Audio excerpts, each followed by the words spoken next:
Assalamualaikum warahmatullahi wabarakatuh. Waalaikumsalam warahmatullahi wabarakatuh. Bagaimana kabarnya hari ini?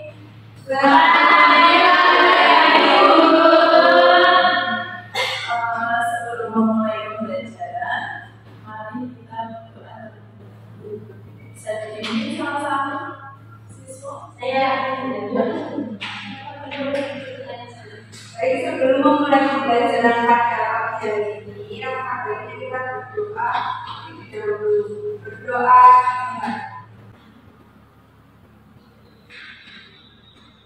Berdoa selesai. Baik, Ibu akan presentasi terlebih dahulu ya. Iya. Yang pertama Mbak Nadia hadir. Mbak Sarah itu. Mbak Aulia, Mbak Nata hadir. Mbak Eka Rizky Hadir, Bu. Mbak Edi, Mbak Syarifah hadir, Bu. Hari ini kita akan belajar mengenai tema 8 lingkungan dan sahabat kita, subtema 1 manusia dan lingkungan. Topik pembahasannya yaitu yang pertama ada nutrisi, yang kedua siklus air, yang ketiga manfaat air, yang keempat jenis usaha. Sebelum kita memulai pembelajaran, kita SBB dulu ya. Dia Bu akan mencontohkan terlebih dahulu. Semangat 1, semangat 2, semangat 3, semangat 1, 2, 3.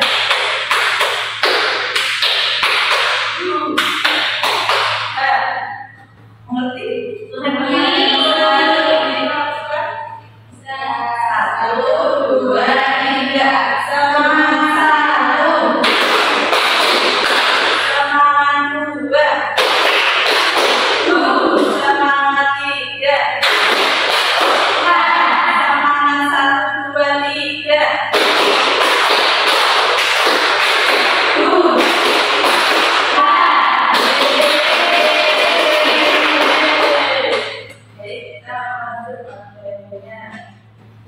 Masih ingatkah kamu tentang teks non fiksi? Teks non fiksi adalah bacaan yang disusun berdasarkan fakta atau peristiwa yang benar-benar terjadi. Contoh-contoh dari teks non fiksi yaitu berikut. Yang pertama ada karya ilmiah, yang kedua ada laporan berita, yang ketiga ada tulisan sejarah, dan yang keempat ada biografi. Teks non fiksi berisi informasi tentang suatu peristiwa. Kita dapat mencari dan menentukan peristiwa tersebut dengan mengidentifikasi teks. Bagaimana sih caranya untuk mengidentifikasi teks? Caranya yaitu yang pertama adalah membaca teks dengan cermat, yang kedua mencatat ide pokok teks, dan yang ketiga membuat pikiran, yang keempat menulis beberapa kalimat dari ide pokok tersebut dalam reka pikiran. Ada yang mau membaca satu paragraf saja? Iya. Ya. Kerjaan menjawab 2,5 km definisi. Masyarakat Selatan Nusa Tenggara Timur sudah mendapatkan air bersih. Tempat sumber air bersih sangat jauh dari tempat tinggal mereka. Sumber air bersih hanya bisa dijangkau dengan menempuh perjalanan sejauh 2,5 km. Yang kedua ada siapa? Masyarakat Lamongan Selatan mengambil air bersih di Timur Leste. Kegiatan tersebut tidak dipersoalkan masyarakat Timur Leste. Meski berbeda kewarganegaraan, kedua pihak masih memiliki hubungan darah. Masyarakat Timur Leste masih memiliki hubungan kekeluargaan dengan masyarakat Lamongan. Yang paling terkecil ada yang mau menjadi. Saya letak Kecamatan Lamongan Selatan berada di perbatasan RI lingkungan SD tersebut air bersih sulit ditemukan. Masyarakat Amandan Selatan berharap pemerintah pusat memberikan perhatian atas kesulitan warga. Setelah membaca teks tersebut berikut, kita akan mengidentifikasi teks ini. Kita terlebih dulu membuat peta pikiran. Peta pikirannya yaitu berjarak jauh 2,5 km demi air bersih. Kemudian kita akan membuat atau menulis beberapa kalimat dari ide pokok tersebut dalam peta pikiran. Yang pertama itu, apa sih peristiwa yang terjadi? Ada apa di teks itu?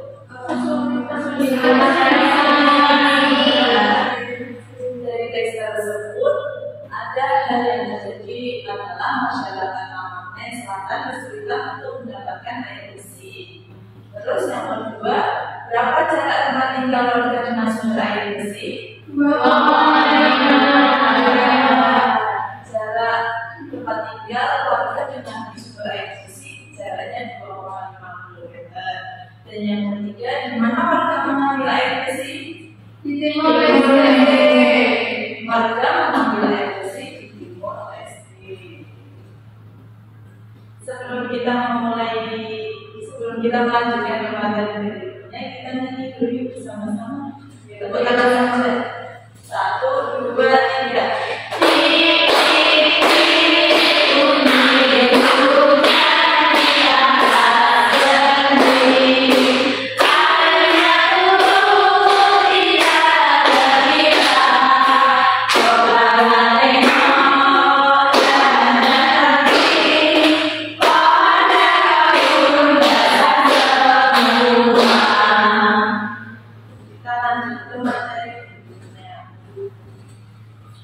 Bumi adalah planet yang memiliki ketersediaan air. Makhluk bumi memerlukan air untuk kelangsungan hidupnya. Jadi bumi ini sangat memerlukan air karena kita sebagai makhluk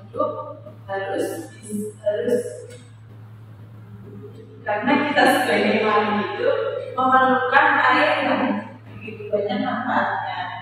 Masih ingatkah proses terjadinya siklus air?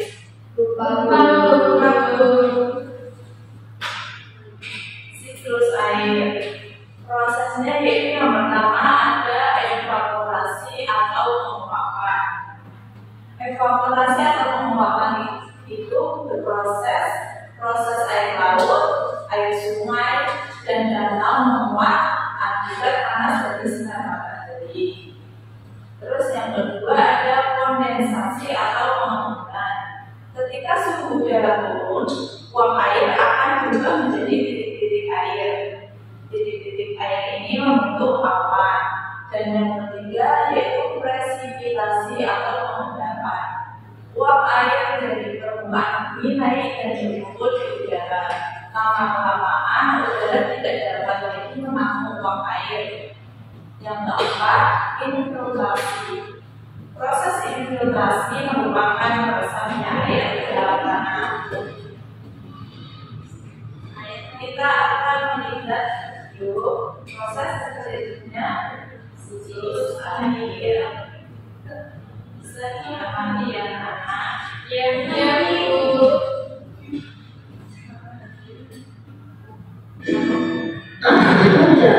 Hei, pernahkah kamu mendengarnya? Dari mana jadi ini berasal? Atau bagaimana Anda bisa terima? Ya, inilah siklus air.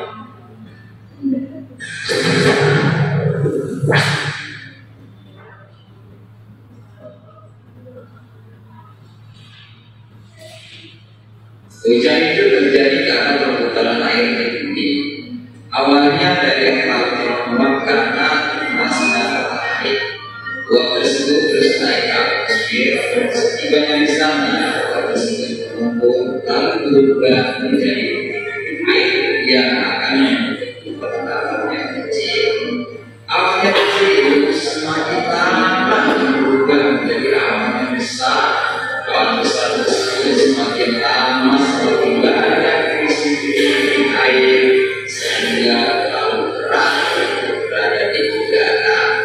Saat inilah titik-titik air diucapkan ke bumi dalam bentuk tetesan-tetesan air yang kita sebut hujan.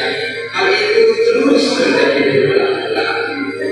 Memang hujan sangat dibutuhkan oleh semua makhluk hidup. Jika hujan tidak datang, makhluk hidup akan kekurangan air. Begitu pula sebaliknya, jika air hujan turun berlebihan, ia bisa menjadi bencana atau longsor dan banjir yang menakutkan.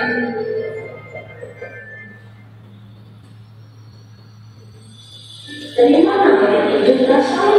Atau bagaimana bisa terjadi? Ya, inilah siklus air. Saat matahari memanaskan lautan, air menjadi uap air dan naik ke udara. Proses ini disebut dengan penguapan atau bisa disebut evaporasi.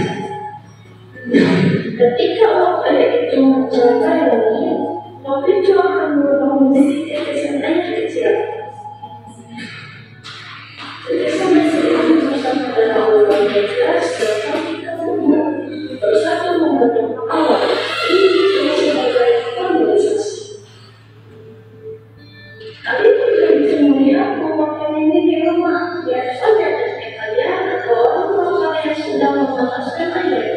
Ketika kalian membuka tutupnya selama beberapa saat, kalian akan melihat tetesan-tetesan air di tutupnya. Itulah kondensasi. Ketika membuka air bisa mengangkat air lagi di dalam, itu semua yang tidak dan es stabil. Ini dikenal sebagai presipitation. Saat hujan, air dikumpulkan di lautan, danau, dan sungai. Air dikumpulkan di langit akan terserap juga oleh tanah dan menjadi air hangat. Tahukah kalian bahwa penampakan fenomena itulah yang disebut transpirasi? Itulah sebabnya hujan lebih banyak karena keluar dari kepalanya korbannya berdiri berhentikan dan buka. Jadi siklus air adalah proses yang berkelanjutan, evaporasi, transpirasi, kondensasi, dan resirkulasi.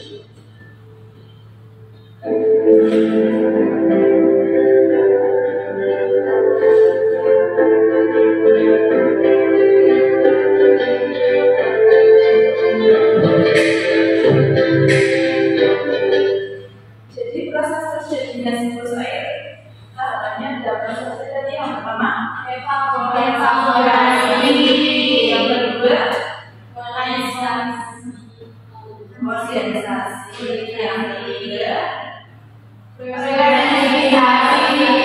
keempat filtrasi.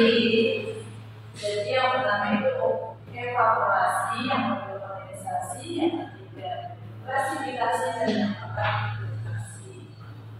Kemudian itu akan membagikan LKPD dibagi menjadi 2 kelompok. Nanti kelompok keduanya harus presentasi di depan.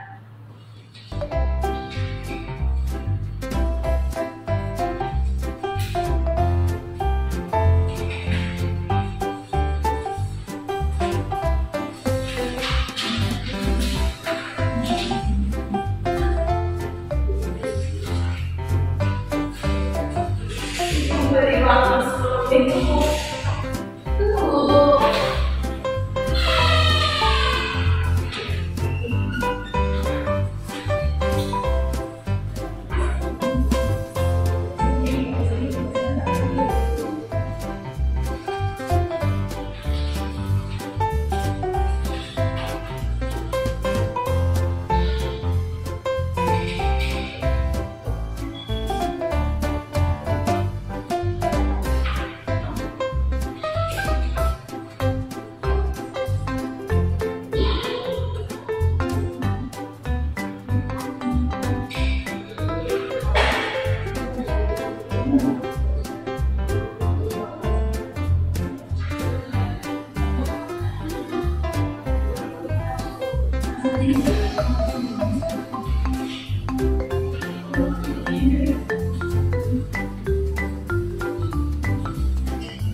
Yang pertama proses terus air, yang pertama ada evaporasi, yang kedua kondensasi, yang ketiga resosifikasi, yang keempat ada ekstrakasi. Sudah benar semuanya? Sudah.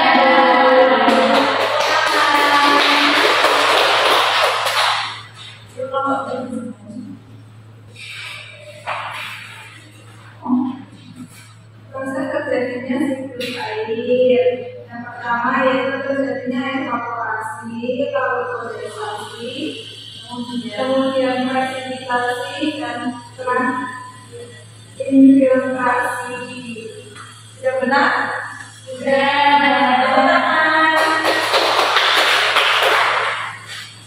Kita lanjut ke materi berikutnya.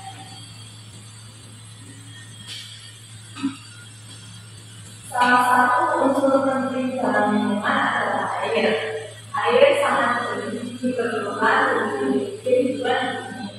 Apa saja manfaat air? Mandi, Untuk minum. Ya. Berikut adalah manfaat air bagi tumbuhan, bagi hewan, dan bagi manusia. Yang pertama ada bagi tumbuhan, yaitu untuk proses berlangsungnya fotosintesis. Fotosintesis memerlukan air karena air merupakan bahan untuk membuat makanan dari tumbuhan untuk fotosintesis.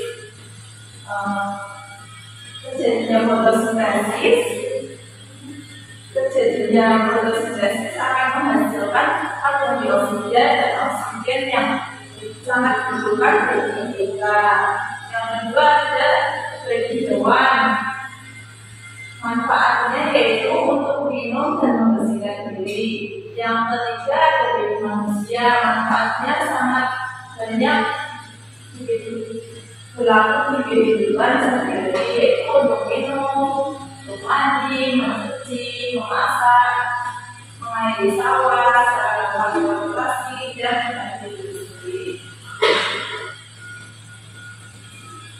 Materi selanjutnya yaitu jenis usaha dengan mengolah sumber daya alam.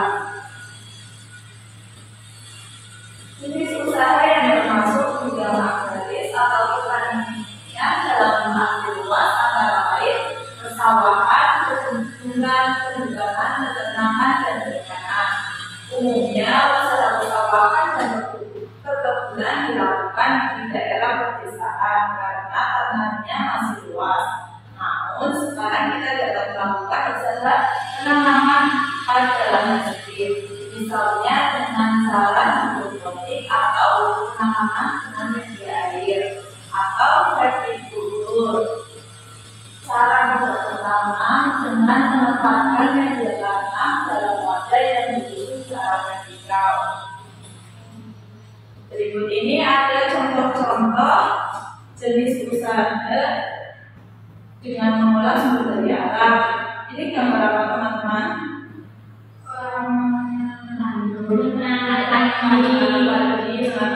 Tadi di sawah ini pertanian. Pertanian ini biasanya dilakukan di mana?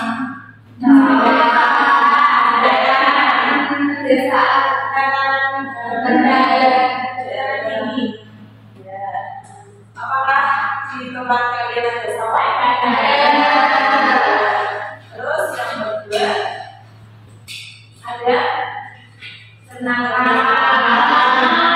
Tenangkan ini bisa berupa apa saja?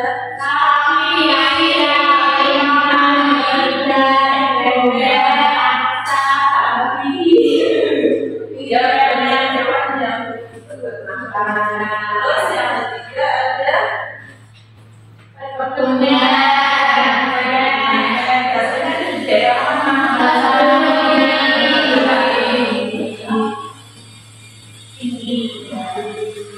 yang keempat ada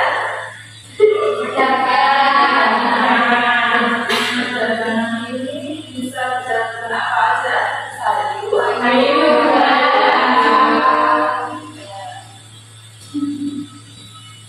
Kemudian ibu akan memberikan tugasnya, tugas itu dikerjakan di rumah dan dikumpulkan di depan.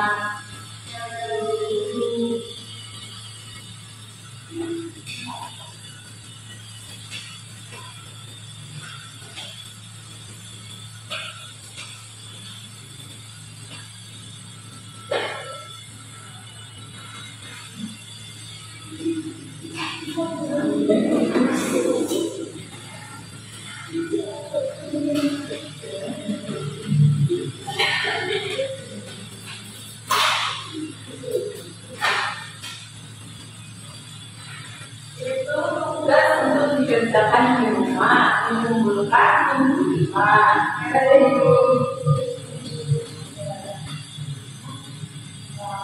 Sebelum mengakhiri, kita belajar apa saja hari ini? Ada 3, yaitu yang pertama teks non-isi, yang kedua diskusi, yang ketiga ada menjadi eksekusan. Sudah paham semua kan? Sebelum mengakhiri pembelajaran hari ini, kita berdoa dahulu saja. Di kanan mengakhiri pelajaran hari ini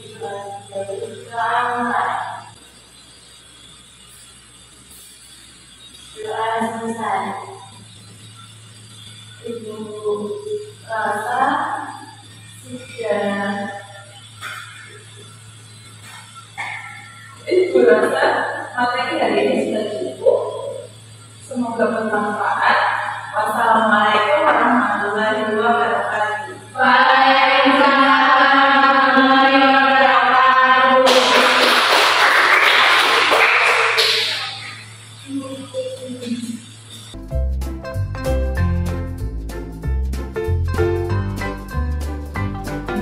Mungkin kan dari saya itu lebih mengapresiasi siswa ya. Kalau kita dari siswa yang menjawab mungkin kayak wah keren sekali.